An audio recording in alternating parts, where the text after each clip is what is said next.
My mom has the most affirming eyes. They encourage me when I need encouragement, and they sure as hell scold me when I need scolding.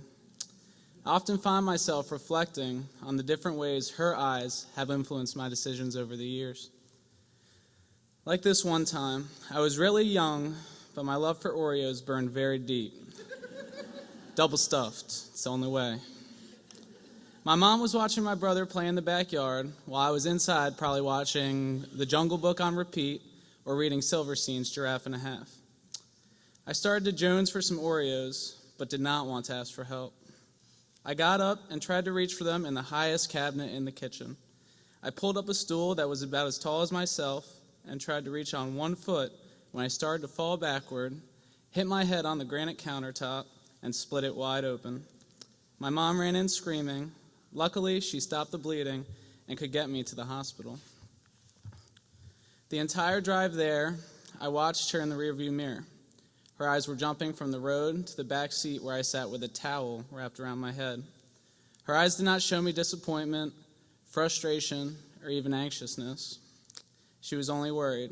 Her eyebrows were a little tilted, and her eyes started to gloss. Fortunately, I was all right, and when I got all stitched up, my mom was so proud to have the son who dropped himself on his own head. When my brother and I were in middle school, we fought all the time. One time we were at the rope swing. It was this big oak tree with a rope over the creek we lived by. Eventually, after we got bored of swinging, we would just play around in the mud. A few times we found ourselves throwing mud balls at each other from one bank to the other. Now, I don't think we did this on purpose, but one time a rock ended up in one of the mud balls and got lodged in my brother's eye. We rushed home to a very, very disappointed mother. She was sick of our fighting and sick of us hurting each other. While I stood there, looking at her running water over my brother's eyes, she once again brought her eyes from what she was doing straight up to my own. Every time our eyes met, I could feel the disappointment sink deeper and deeper into my own. I was the big brother. I was supposed to protect him instead of hurt him. She made it pretty clear that I had to grow up instead of keep fighting. As my brother and I got older, my parents began to grow apart. They fought and bickered, but we didn't think anything was going to come of it. But then I noticed something in my mom's eyes. She was scared. She was scared that she wouldn't be able to support us. She was scared that she wasn't going to be able to support herself.